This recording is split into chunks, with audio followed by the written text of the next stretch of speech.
Bonjour à tous, bonjour à toutes et merci de prendre le rendez-vous pour l'information agricole sur le Rural Bénin TV. Au sommaire, nous parlons dans ce journal de la flambée du prix des fruits en période de carême religieux. Vous suivrez dans un instant le constat fait par une équipe de notre rédaction. Et puis, nous découvrons ensemble dans un instant les implications liées à l'élevage du lapin. C'est dans un extrait de Sadika Folabi, cuniculteur, interviewé par Martine Awele.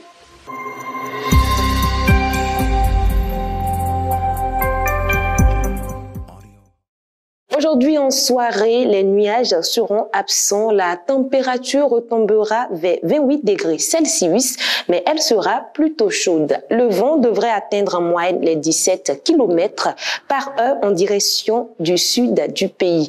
Le gouvernement béninois, à travers son programme d'action 2021-2026, ambitionne d'améliorer le bien-être de tous les Béninois et de préserver l'environnement avec comme vision un développement inclusif et durable, articulé autour de villes résilientes et sûres.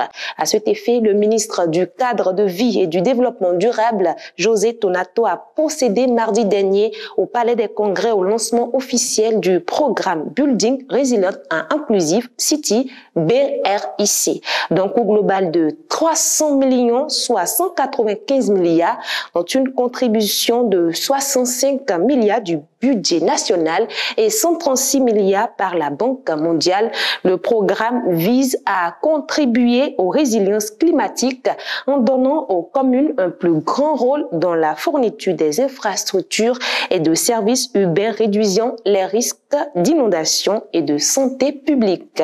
Dassazoumé, Djougou, Kandi, Lokossa et Pobé sont les 7 communes bénéficiaires du programme. On parle à présent d'un fléau qui est d'actualité dans les rues de nos villes au Bénin.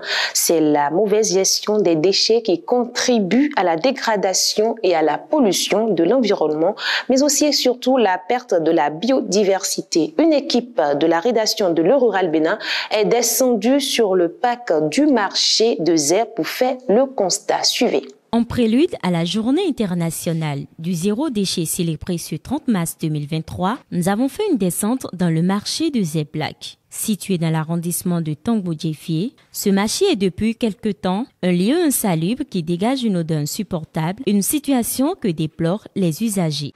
Je trouve que ça, c'est un grave problème parce que cette situation, elle n'honore pas l'image du pays, l'image de la commune. Prenons la clientèle. Quand un client s'approche d'une dame et remarque que là où la bonne dame elle est en train de vendre, ça ne donne plus envie de s'approcher de cette dame-là. Cependant, certaines dames ne sont pas d'avis de comment est géré ces déchets. C'est le cas de Dame Fassinon, vendeuse d'ananas dans ce marché.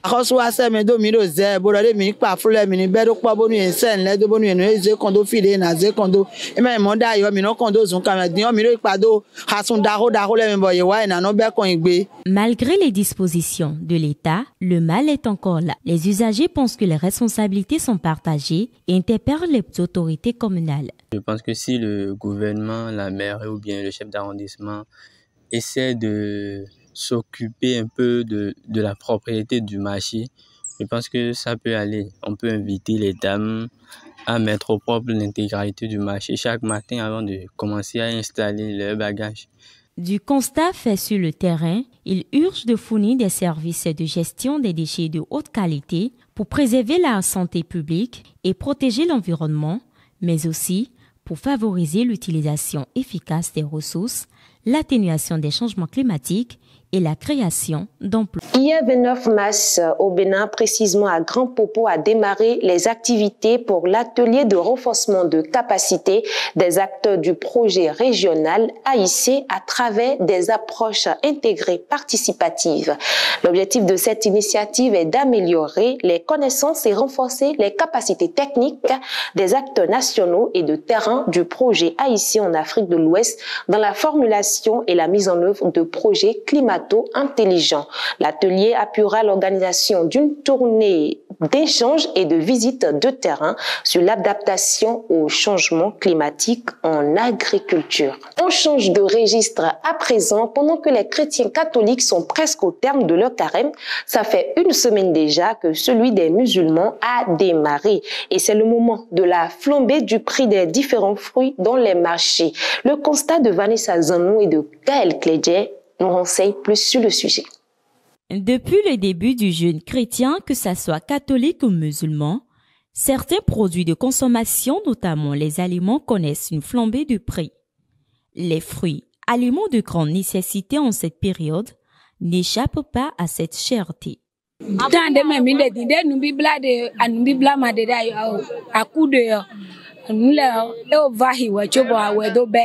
Ako vahi wacho awedo be de awebe di eno le vahi ugande minu de dai bo we de lenti o minu san we de lenti o minu sa bo minu be kon we nenu de le we de lenti o ni mi sa minu mo mi to pe de we de lenti o minu mo mi to ya yo le blan dimbo catholique no le blan mi mo de na vahi ganje a e ka ponte u de mi do o 100 d'ici 100 de do da yo mi mo do 20 000 alo 10 000 de do di ton jewe mi ba do ni ya garu mo bonu gresile ni mo gboje.